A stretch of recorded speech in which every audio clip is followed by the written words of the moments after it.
नमस्कार, DD news पर आप देखना शुरू कर चुके हैं भारत एट 7। मैं हूं लाल चंद्र सिंह। देखेंगे राज्यों से बड़ी खबरें, लेकिन सबसे पहले इस समय की हेडलाइंस। रूस के राष्ट्रपति व्लादिमीर पुतिन ने प्रधानमंत्री नरेंद्र मोदी को फोन कर पहलगाम आतंकी हमले की कड़ी निंदा की। भारत को आतंकवाद के खिलाफ लड़ाई में पूरा समर्थन देते हुए कहा, इस जघन्य हमले के दोषियों और उनके समर्थकों को न्याय के कटघरे में लाया जाना चाहिए।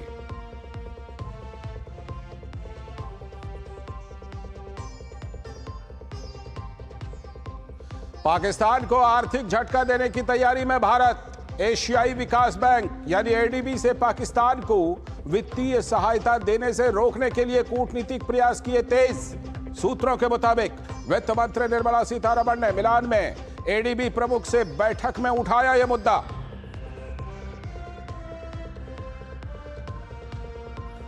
भारत दौरे पर आए जापान के रक्षा मंत्री ने भी पहलगाम आतंकवादी हमले की निंदा की। राजनाथ सिंह ने भारत के साथ एकजुटता दिखाने के लिए जापान को दिया धन्यवाद।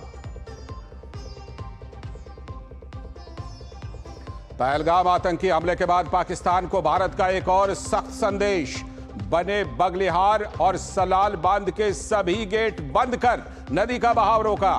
स्थानीय लोगों ने पाकिस्तान को करारा जवाब देते हुए सरकार के फैसले का किया पुरजोर समर्थन।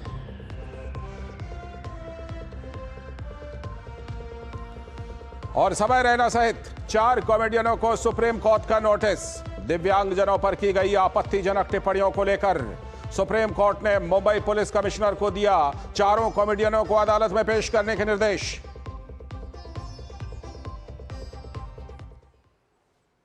ये थी भारत एट 7 की हेडलाइंस। अब देखते हैं खबरों को विस्तार से। सबसे पहली खबर झारखंड से और वहां के लचर स्वास्थ्य व्यवस्था की। झारखंड में खस्ता हाल स्वास्थ्य व्यवस्था की परतें हर रोज खुलती जा रही हैं।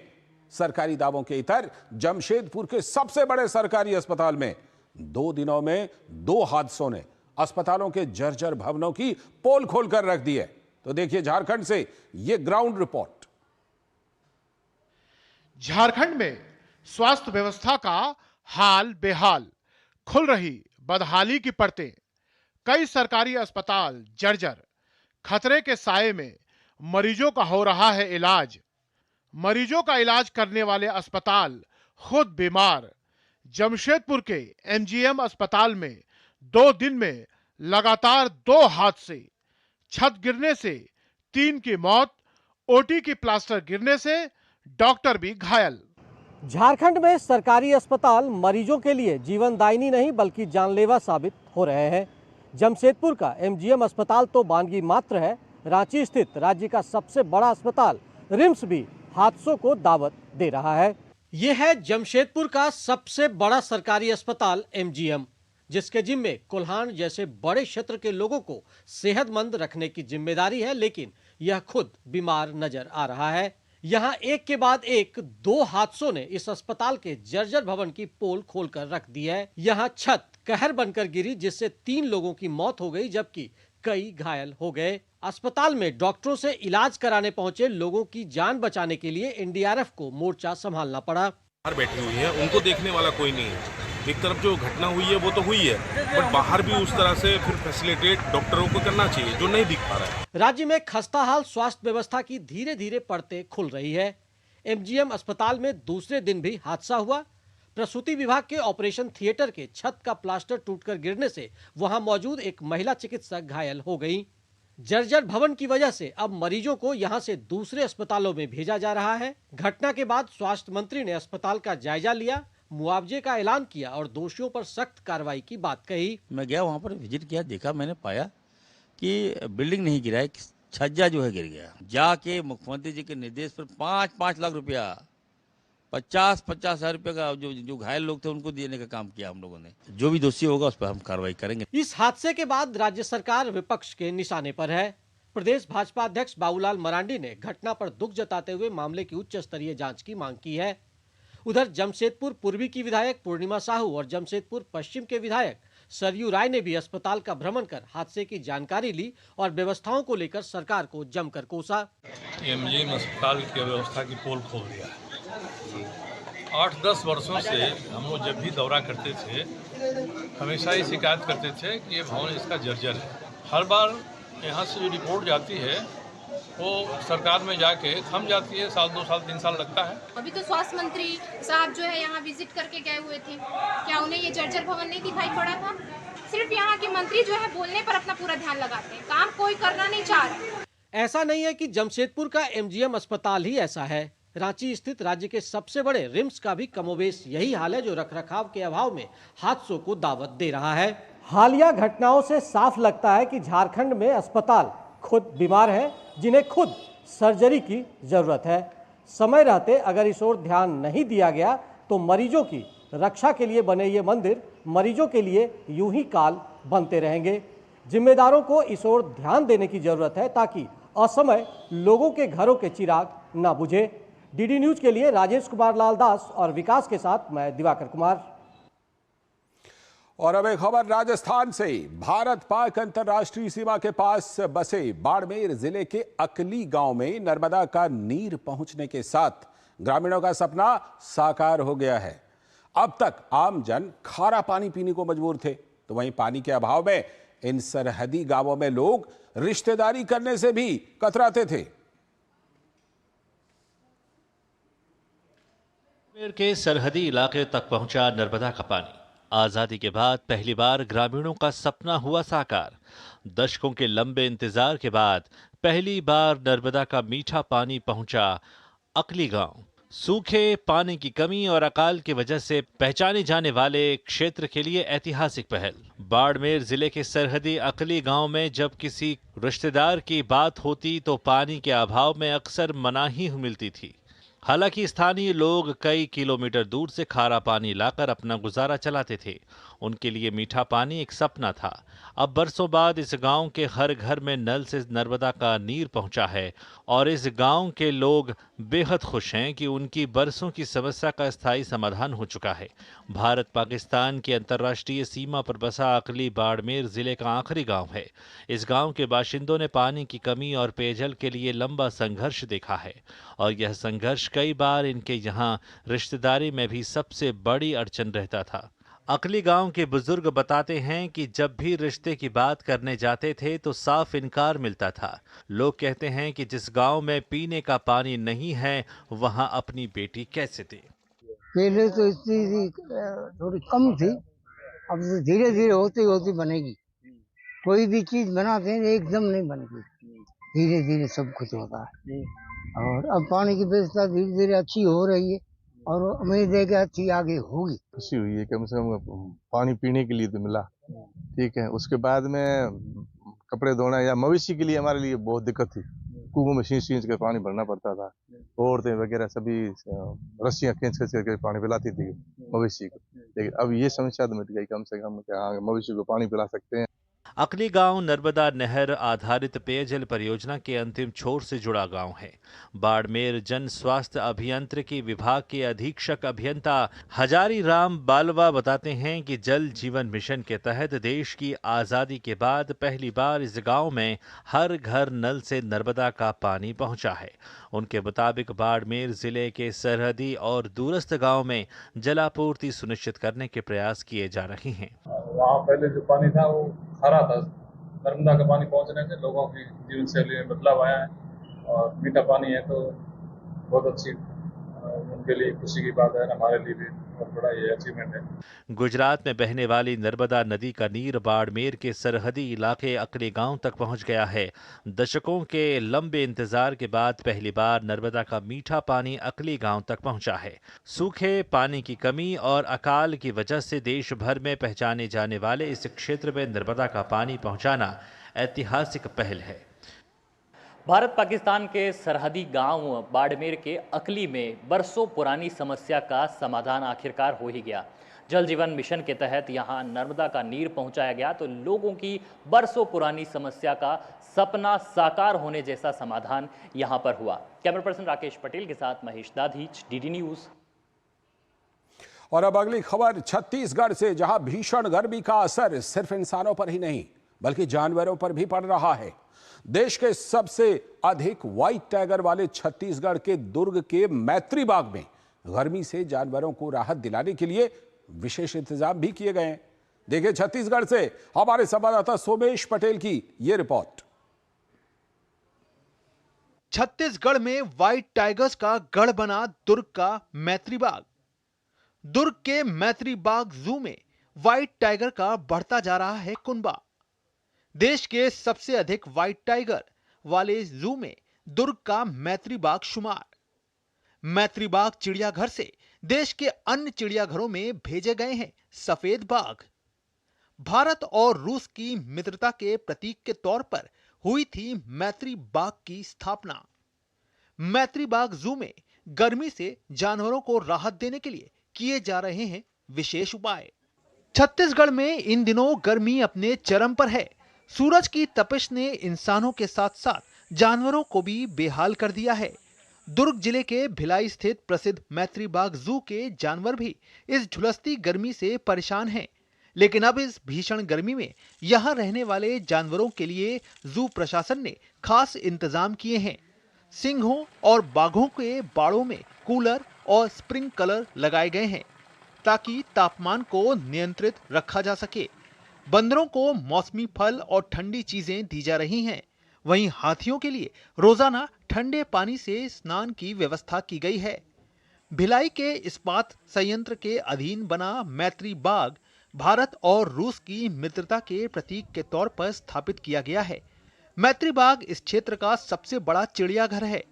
भिलाई का मैत्री गार्डन एक ऐसा जू है जिसमें सफेद शेर रखे गए हैं। देश भर में सबसे अधिक शेरों का प्रजनन मैत्री गार्डन में ही होता है। अब तक इस जू से इंदौर, गुजरात, बंगाल सहित देश के कई राज्यों में सफेद शेर भेजे गए हैं। गर्मी से बचाने के लिए मैत्री गार्डन में मौजूद जानवरों के बैरकों में पानी का छिड़काव किया जा रहा है। जो जानवर खुले में हैं, उन पर पानी की बौछार की जा रही है। साथ ही जानवरों के खाने पीने का खास ख्याल रखा जा रहा है। यहाँ 400 से ज्यादा जानवर हैं। शेरों और अन्य मांसाहारी जानवरों के पिंजड़ों में नियमित रूप से पानी का छिड़काव किया जा रहा है। इसका जो सफ़ेद शेर है उनके बाड़े में हमने पीछे साइड पे उनके दरवाजों पे टाइफा से लगी भरी हुई चटाई लगाई गई जिसको लगातार ठंडा रखा जाता है। उनके इंक्लोजर में पूरा पानी भर के रखा गया है। तो अन्य जानवरों को भी जैसे हिरणों के केजों में भी और सांभर के केज में भी हमने फाउंटेन की व्यवस्था की है। पक्षियों के पिंजड़ों को भी छायादार बनाया गया है और उन्हें दिन में कई बार पानी उपलब्ध कराया जा रहा है। मैत्री बाग चिड़ियाघर में घूमने आ रहे पर्यटकों ने भी इस प्रयास की सराहना की है। घूम के भी अच्छा लगा, थोड़ा देखने में भी अच्छा लगा, जगह भी खूब स्पेस अच्छा है। जानवर वगैरह शेर सब देखे।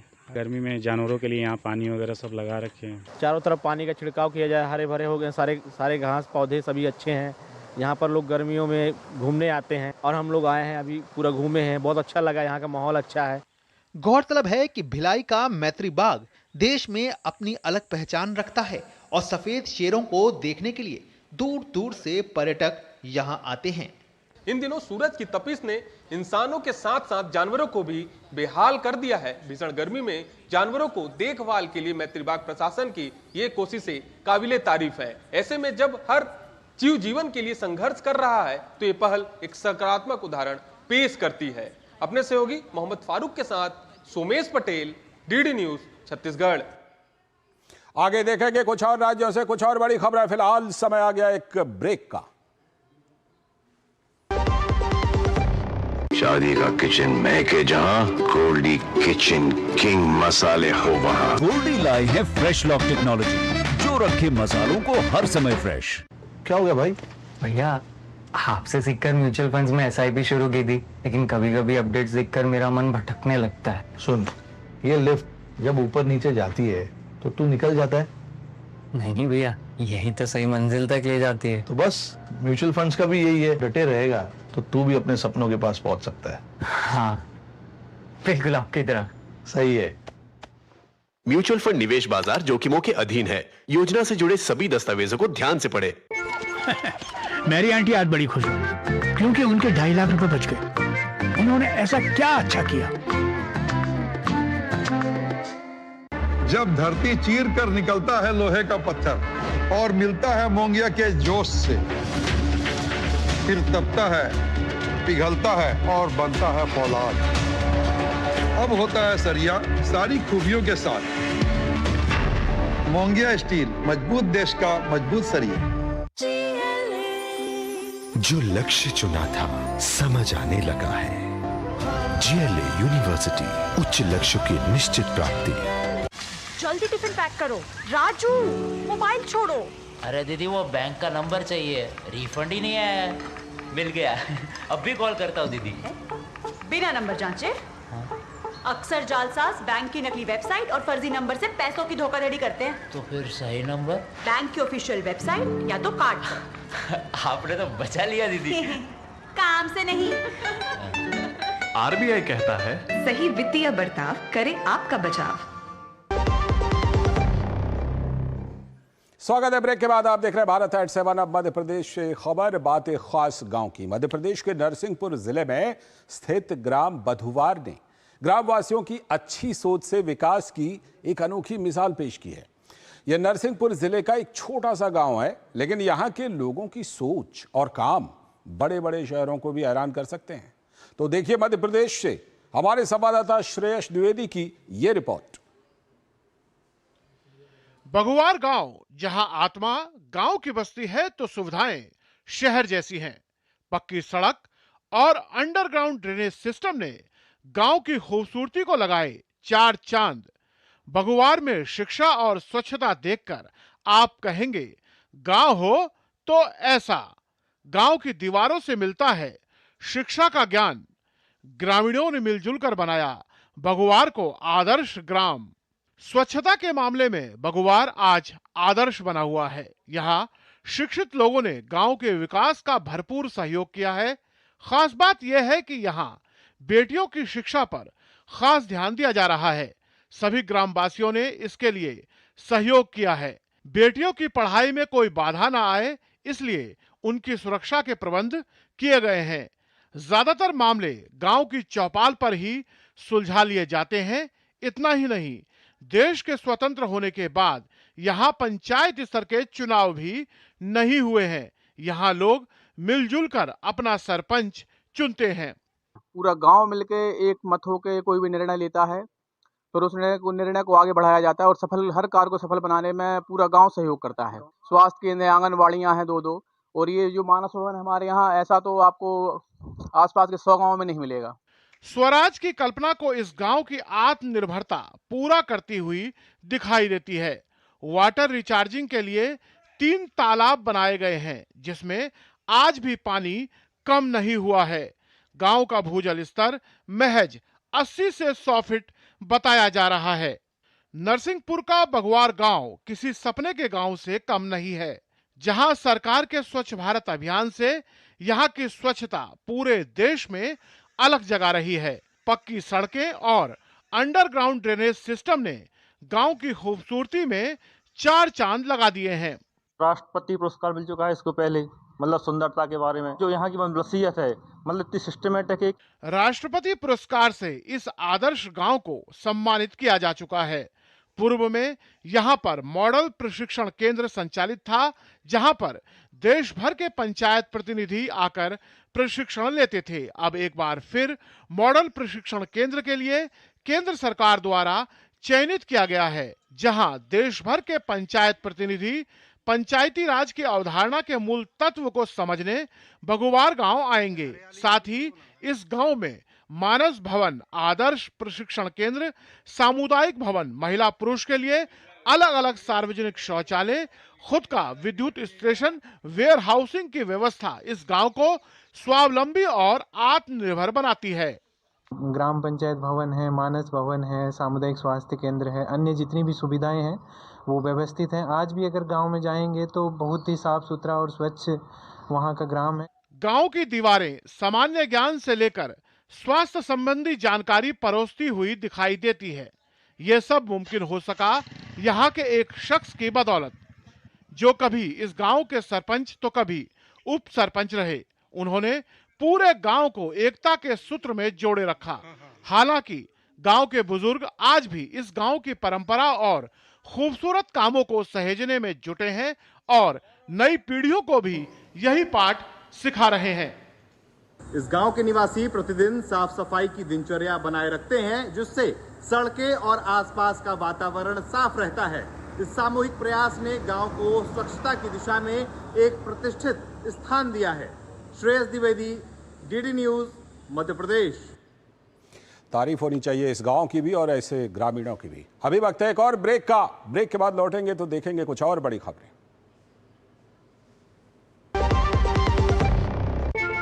आज घोष बाबू बहुत खुश हैं। इनके 1,60,000 जो बच गए, इन्होंने ऐसा क्या अच्छा किया।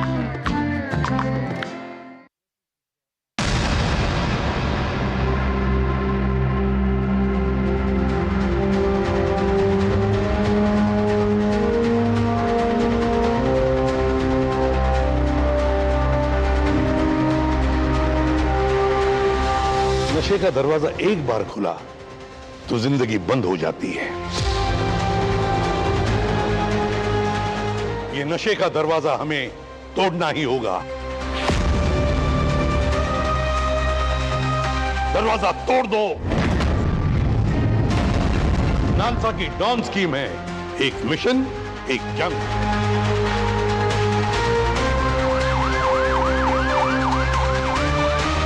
जब कानून समाज के साथ कदम मिलाता है, तब नशा हार मानता है। विक्टिम्स के लिए लीगल मदद, परिवारों के लिए समर्थन और हर गली, हर स्कूल में नशे के खिलाफ एक बुलंद आवाज।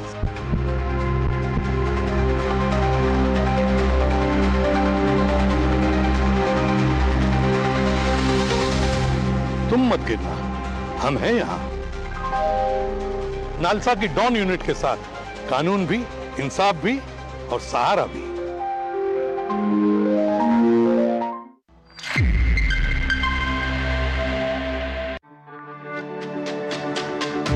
मेरी पसंद, मेरी पसंद, मेरी पसंद, मेरी पसंद, हमारी पसंद, हम सबकी पसंद। मजबूत देश का मजबूत सरिया हो गया स्टील। जो लक्ष्य चुना था समझ आने लगा है। जीएलए यूनिवर्सिटी, उच्च लक्ष्य की निश्चित प्राप्ति। स्वागत है ब्रेक के बाद। अब बात मीठी मीठी लीची की। बिहार देश में कई मायनों में खास है। वहां के लोग जितने शानदार होते हैं, उतनी ही मिठास मुजफ्फरपुर की लीची में भी होती है। तो बिहार ना सिर्फ राजनीति को लेकर जाना जाता है, बल्कि वह शाही लीची के लिए भी प्रसिद्ध है। राज्य के मुजफ्फरपुर जिले की शाही लीची की मांग देश ही नहीं बल्कि विदेशों में भी काफी ज्यादा है। शाही लीची को जीआई टैग भी मिला हुआ है। अब शाही लीची में लाली आनी शुरू हो चुकी है और जल्द ही ये बाजार में उपलब्ध भी हो जाएगी। देखिए ये खास रिपोर्ट। मुजफ्फरपुर की मिट्टी लीची को बनाती है शाही। मुजफ्फरपुर की शाही लीची का जलवा देश विदेश तक बढ़ाती है बिहार की शान। शाही लीची की अमेरिका से लेकर दुबई तक है डिमांड। यूएई और सऊदी जैसे खाड़ी देश मुजफ्फरपुर की शाही लीची के हुए दीवाने। वैसे तो बिहार की आबोहवा में उपजने वाली कई खास चीजें दुनिया में मशहूर हैं, लेकिन मुजफ्फरपुर की शाही लीची की तो बात ही जुदा है। मई का महीना शुरू होते ही लीची के रसीले फलों के स्वाद के लिए जी मचलने लगता है। तो लीजिए, अब खत्म होने वाला है इंतजार, क्योंकि ईदगाह के बागान की लीची लाल हो गई है और जल्द ही बाजार में अपनी सुगंध बिखेरने वाली है। मुजफ्फरपुर को बिहार की आर्थिक राजधानी भी कहा जाता है, पर जब भी बात लीची की होती है तो जुबान पर मुजफ्फरपुर का नाम ही आता है। चूंकि मौसम लीची का आने वाला है, तो अभी से यहाँ के बागान गुलजार हो गए हैं। बिहार के लीची की मांग देश के बड़े शहरों के साथ विदेशों में काफी ज्यादा है। यूएई और सऊदी जैसे खाड़ी देश के लोग शाही लीची के दीवाने हो गए हैं। इस बार यहां से संयुक्त अरब अमीरात में लीची की 2 गुनी डिमांड है। वर्तमान में हवा में नमी अच्छी रहने से अभी लीची का तेजी से विकास हो रहा है। व्यापारियों का मानना है कि 15 से 20 मई तक सभी शाही लीची में लाली आ जाएगी। लीची उत्पादकों को रेलवे ने भी बड़ी राहत दी है। दूसरे राज्यों में लीची को भेजने वाले व्यापारियों के लिए अतिरिक्त क्षमता वाला पार्सल वैन जोड़ा जा रहा है। ये पहल भारतीय रेलवे की संपर्क से समृद्धि नीति को मजबूती देती है। इसके तहत किसानों को देश के कोने कोने में स्थित बेहतर बाजारों से जोड़ने का प्रयास किया जा रहा है। हम लोग उनकी क्या रिक्वायरमेंट है और क्या उनको सहूलियत रेलवे से चाहिए, ये थोड़ी सी हम लोगों ने जानकारी इकट्ठा की। हम लोग कोशिश करेंगे कि इस बार ऐसी समस्या ना आने पाए, तो जो कोऑर्डिनेशन है वो बेहतर करेंगे जिस भी लोकेशंस पे उनका सामान जा रहा है उनके साथ। लीची की आपूर्ति 22 मई से विदेशों में की जाएगी। लीची उत्पादक संघ इसकी तैयारी कर रहा है। गौशाला ईदगाह बागान की लीची जिले में सबसे पहले पकती है। अगर गौर से देखा जाए तो देश के कुल लीची प्रोडक्शन में बिहार की हिस्सेदारी 40% से अधिक है। यहाँ पर मुख्यतः 6 तरह की लीची का उत्पादन होता है, जिसमें शाही, चाइना, बेदाना, लोंगिया, कस्बा और पूर्व शामिल है। हालांकि सबसे ज्यादा डिमांड शाही लीची की ही रहती है।